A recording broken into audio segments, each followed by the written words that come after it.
Hey folks, put the kettle on. It's tea time with Salty Brine. Hey!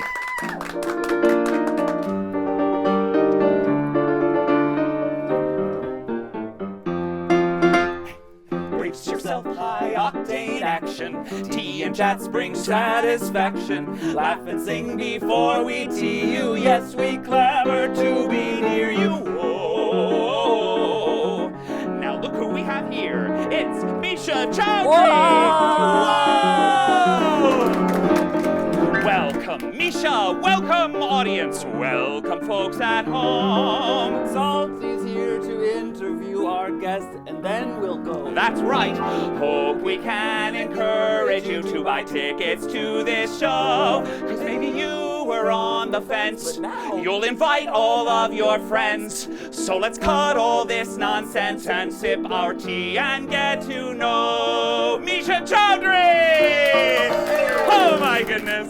Hello, dear. Oh, Misha. What a delight it is to have you. I'm so excited. Yay, please have a seat. Thank you, thank you, Well, thank you're looking you. gorgeous. Oh, thanks. I tried. This hat. Well, This pop of color. it's what I have. It's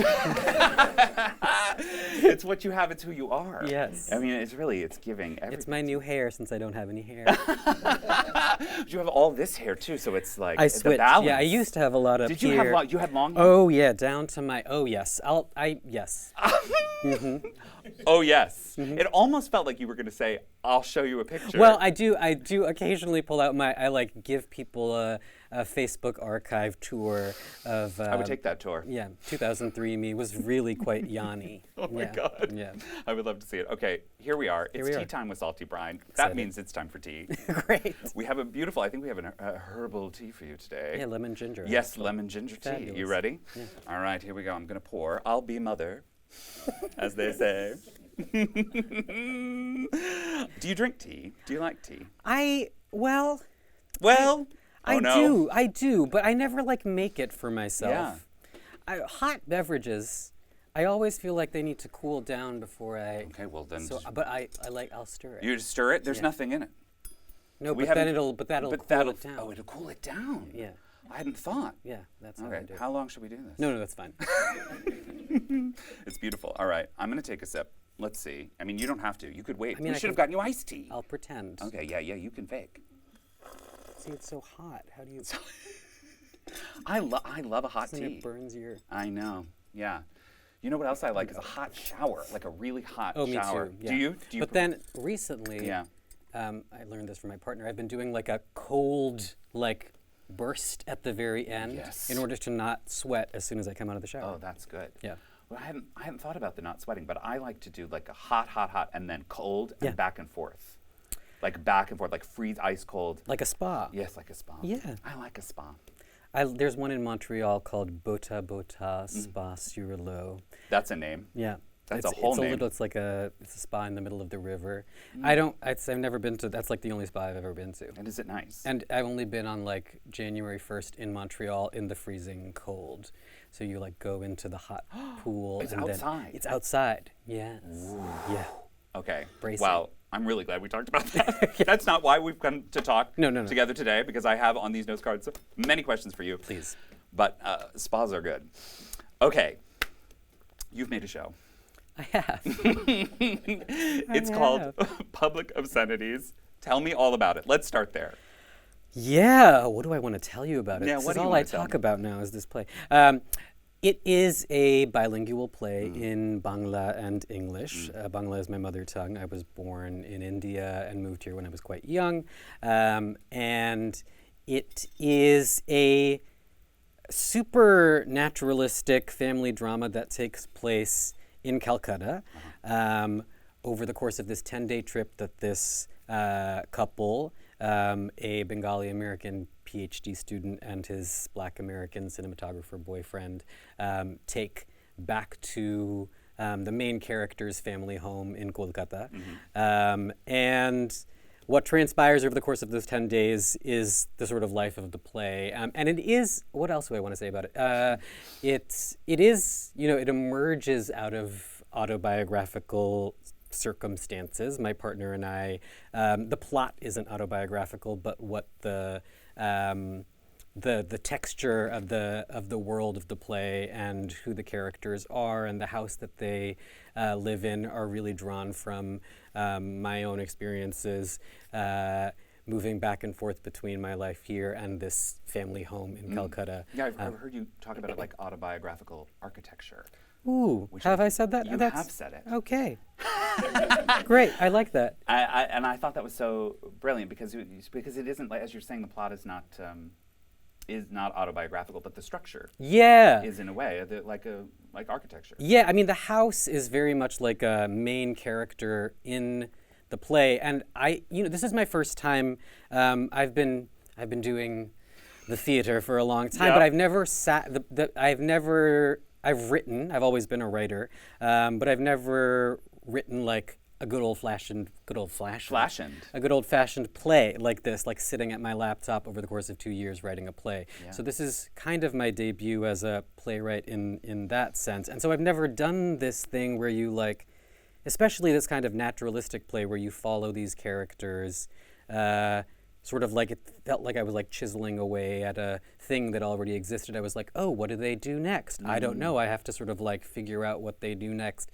And the plot of the play sort of emerged from that kind of excavating. Like it was like, oh, of course, the boyfriend's a cinematographer, so the aunt would want to show him her grandfather's old camera, and then if she shows him the grandfather's old camera, he'll want to open it, and what's inside it? Well, so there's like a kind of like pulling back of the events of the play in the writing of it. That's sort of, I don't know. It was I'm sure that this is what playwrights do, but to me it was a kind of wild thing to discover. You were sort of uncovering the plot as you were writing it. Yeah, totally. Did you find then that the end of the play was a surprise to you when you? Oh, 100%. I mean, even now, this is the third time it will have met audiences, the play. And I just spent the last 3 weeks doing some, like, to me, every time I'm doing these pretty significant rewrites because I'm like, oh, no, that's what they do. That's how it was. And it feels as though, the end, the end was a surprise to me, but also like once I came to the end of the play, it was like, oh, I had to sort of like refashion whole backstories in order to sort of understand like, oh, this is who this character really is. So there is that kind of like it's not so much even just sort of arriving at the end, but like sort of finding all of these like histories that make the story of each of these characters make sense. And that I don't know how I don't understand how it will ever be done. But like I'm like every time I do it, I feel like I'm just going to keep writing it. And that resonates with me so much in terms of my own writing. But is it for you? Is it about then seeing it in front of an audience that has changed, or time passing? Well, Both? I think it's also I've had this incredible gift of being able to work with the same cast since I guess November of 2022. So I've been with this cast now for more than a year and seen them do so many versions of it, and in their deepening of their understanding of the characters and seeing their journey sort of like inhabit these characters, I'm like, oh, of course. Like there are things that you sort of just discover about, because the play is like the story of the play really is inside of these tiny granular details and cracks. And then that sort of like in seeing those sort of like textures come alive more and more deeply through the characters and performances of them, I become aware of like what the story of the play actually is. Yeah. And then it's just about sort of like shining a little bit of light on that thing that I hadn't understood before until I'd seen them enact it. Does it feel satisfying? Oh man, yeah. It's like it feels so wild to be talking about it in this way, because it really does feel like a year ago when it premiered at Soho Rep, it was like a dream come true in all of the possible ways, and it feels kind of normalized now. Like, yeah, here I am chatting about this play, but like it really is kind of like I still can't believe that it's happening, both in terms of hearing my mother tongue on these stages that I've Yes. never seen my mother tongue spoken on before, but also just in terms of the sort of like ambition and scope of the thing, I always felt like the whole process was me being sort of my doubts proven wrong. I was like, there's no way we'll ever be able to cast this. There's no way this is a thing that we will actually manage to pull off. And I still feel, we go back into tech on Thursday and I'm a little bit like, every time I'm like, this is an impossibility. Even now. Yeah. And there's no reason I should be feeling that way, but it feels like the impossible becoming possible every time I see it happening, because it's such a sort of wild, ambitious thing of us and all of these actors, the first time we did it, it was none of them had ever performed off-Broadway or on Broadway before. It was like they were all making their off-Broadway debuts. These are folks, most of the cast is Bengali, and they just, were flown in from every corner of this country and have all been working as actors in many different ways, but not in the professional theater. Yeah. And so I think all of us have been on this, like, every step of the journey has been new for us together. It's like, I'd never really been through like a preview process before in this kind of a way off Broadway. And it's like, now it's like, we're transferring. What is it like to do? They've never done 8 shows a week. They're going to do 8 shows a week starting, in 2 weeks. This you know what I mean? This is new, 8 shows a week. Yeah, well, they've been doing 7. We're going 1 more. Yes, yeah, yes. It's a hard schedule. It's brutal. I mean, I don't understand. That's why I don't do that. Do you ever part. perform? Yeah, but in my own one night only things. One night only. Yeah, exactly. Okay. Yeah, I mean, I've performed in stuff. I've performed in Under the Radar. Yeah. But for 3 days. I don't know if I could do 8 shows a week. 8 shows a week. Yeah, that's brutal. I don't think I've ever done 8 shows a week. 6. I mean, that's it's a lot. Brutal. Yeah. So hard. But you're I mean. No. Yeah. No. I've seen you. I love you. www.thesaltiestbrine.com. I'm gonna have some tea. Yeah, have some tea, please. Have a sip. Let's see how. I want to talk to you about this cast and about the language in the show, because you've designed the show. It's in both English and Bangla, as you said, and I'm assuming it doesn't matter, or you designed the show in a way that it doesn't matter if you don't need to speak both of those languages. That's right. Just in the show. Yeah. How did you do that? Was it difficult? I do think that how do I want to say this? At first, I felt as though I needed to sort of contend with that seeming obstacle in some really sort of explicit way in terms of the dramaturgy of the play. I was we're going to be pointing to the fact that Bengali-speaking audience members and non-Bengali-speaking audience members will be having different experiences of the play, and I'm am I going to be actively, is there going to be that kind of sort of awareness of the audience's language abilities? But then I was this is a thing that we do all the time in cinema.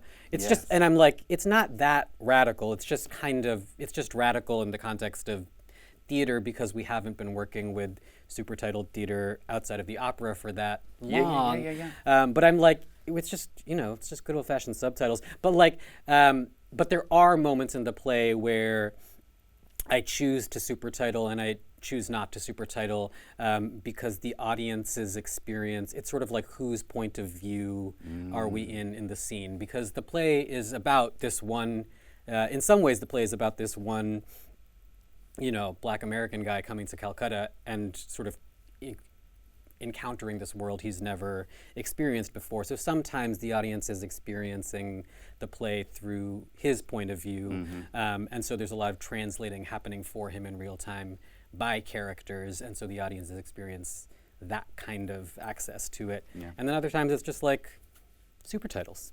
I love like a movie. Like a movie. Yeah. We can do that. Yeah. Amazing. Yeah. I hear that the super titles broke on the night that the New Yorker They did at came Soho to review Rep. the show. I mean, they broke many times for a very long time at the beginning. Yeah. Oh yes, tech. Yes. Can you talk about that experience? Well, first of all, did you know that the New Yorker was there Yes. that night? You did. I knew that Helen Shaw was like one throw back and 3 seats over, and I was like, there she is. And I was also like, why have I chosen to sit here in front of her? So nerve-wracking. Yeah. Well, I don't often. I'm not often writing and then watching the thing I make because I'm often in the thing I make. Right. But. Well, I'm also directing it, and so like I Yes, that's have right. to. I mean, whether I like You it have or to not. watch it. Yes, I'm required. I'm contracted to be there every They make night. you. Yes. Well, that's rude. So, but the New Yorker, Helen Shaw loved it.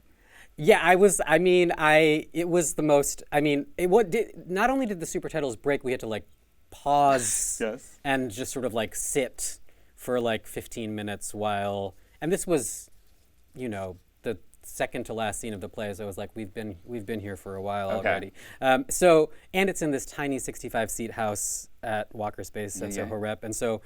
Helen was there. I'm sure there were other like critics there that night, and I was like, this is the most horrifying thing I've ever experienced. But yeah, I mean, it was what she mentioned in that review was like before I was texting the stage manager from my seat being like, we have to stop because we won't understand the play. But the audience was kind of just sitting there and listening to like 5 minutes of this like fully Bangla scene. And I was like, why, how, nobody was like, what's going on? They were just sort of like, Yeah. and I was like, you don't understand what's happening. Well, until you stopped, it must have been like, oh, it's intended to be like Right, this, right? right. And I think that's sort of what, it felt as though by that point in the play, the audience was like game for whatever was thrown their way in terms of language, which was an exciting discovery. Yeah. I mean, almost sort of saying to you, you don't have to worry. You don't have to worry. Yeah. About that maybe a little. Or that we'd sort of like taught them. Yeah. To do that from the beginning. Yeah. That's amazing. Do you have a favorite theater horror story when something has gone wrong? Things go wrong. Things go wrong so often. Favorite theater horror story of things going wrong. I love theater horror stories. I'm trying to think. I mean, I think you just sort of like. Is that the one? I think so. That was definitely the time I felt most sort of like I was like gonna throw up. But oh God. I'm trying to think. I mean, let me. You can think on it. Can I tell you mine? Please. I was in a little play called Extra Virgin in the East Village. Yes. That's exciting. It was very exciting. I was very young, and I was in the middle of the play. It was a two-hander. The amazing Frank Boyd playing opposite me. Amazing. And I looked at him in the middle of the show, and I did not know my line. And I said with my eyes to him, I said, Frank, I don't know my lines. And then he jumped 20 pages. Oh. And we just were then 20 pages ahead in the play. That's great. And we were both communicating without speaking. What are we going to do? What are we going to do? And somehow we got back to where we were and then went all the way forward and then through where we like repeated what we had done before. Oh, that's it was amazing. Horrendous. And we both came off the stage like shaking. But that's why I think those like I just have immense like performers. Like I'm like that is a real horror story because you're in it. Like it's kind of like I'm just like the horror of sort of like sitting and watching a thing go wrong versus like it happening to you. Right is different, I think. But do you find it difficult to watch your own stuff? Yes. Yeah. Though I do think like this go around is the first time. This piece is the first time I've watched a thing that I've made, and not.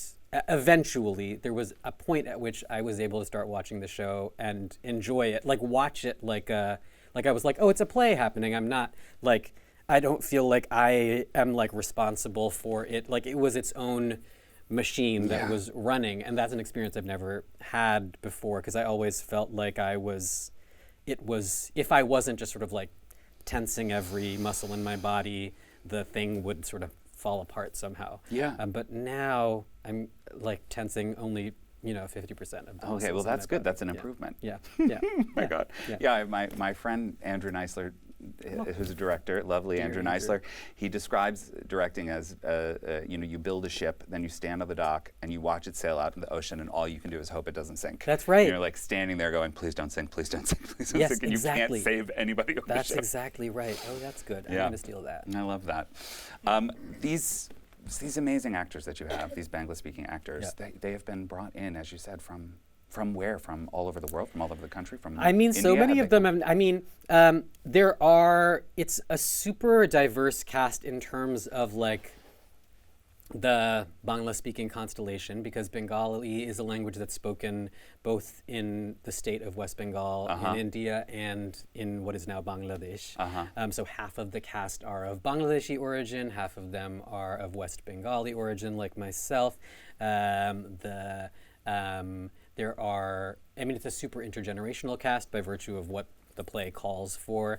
There are like queer and trans actors in the cast. There are folks who were born and raised in the subcontinent. There were folks who were born and raised here in the States. There's an actor who grew up in Oregon. There's folks that were flown out from California. There's folks from Jersey. There's somebody who moved from Bangladesh a year ago. Oh my God.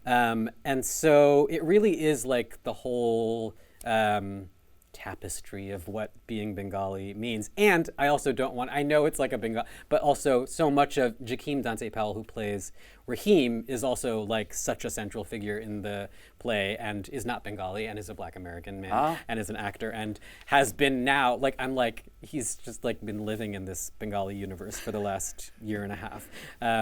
I feel like it's like this Bangla cast, and I'm like, and Jakim. And featuring. Yes, exactly. Yes. That's amazing. Who now just like speak, I'm like, you must speak Bangla by this point. Has he picked it up? I mean, I don't know, I'm not that weird, but like he like listens to he listens to the play is 50% in Bengali, and he listens to it 8 times a week and understands what they're saying because he has to by this point. So I don't know to what degree we should quiz him. I would afterwards. love to know the answer to that question. Yeah. It would be great to pick up a language just by doing a play. By doing a play, because it is work, it's like school learning a language. Totally. Yeah. I would love to just have to. I'll just have to cast you. Okay, well, play. I'm available. Yeah. But it must have meant so much to all these actors to come and get to yeah. speak I mean, they Bangla. all like, and just literally to have. I mean, there are actors who have now quit their jobs and moved to New York and are now operating as actors that weren't. They're all Drama Desk Award-winning actors now, and they were just like working. There were folks who were working tech jobs in San Francisco, and it's just like has been a complete sort of like life-altering opportunity for me, but in some ways also like even more radically for them, I think, because this was my job before, and for many of them it wasn't their job, which is wild. Were some of them not actors even? None of them, other than Jakim, were operating as professional actors. Oh my God. Yeah. There were folks who have, and I don't want to sort of like discredit they have been working as actors in sort of like community contexts and in sort of like more sort of like ad hoc regional kinds of ways, and have done tremendous work their whole lives, but have never really gotten like paid to act in the ways that this play has allowed them to. It's changed trajectories of people's lives by a thing you made. That's cool. I know, it's very That's weird. really, really cool. Power. So the show's about family, and your dad has a FaceTime cameo He in the show. does. He does have a FaceTime cameo in the show. How did he do? Oh, he's amazing. I mean, my dad is, my parents, I'm an only child of 2 physicist parents. Oh, hello. But I'm also working on a piece with my mom that's going to be premiering as a co-pro between the Bushwick Star and Here Arts Center in 2025.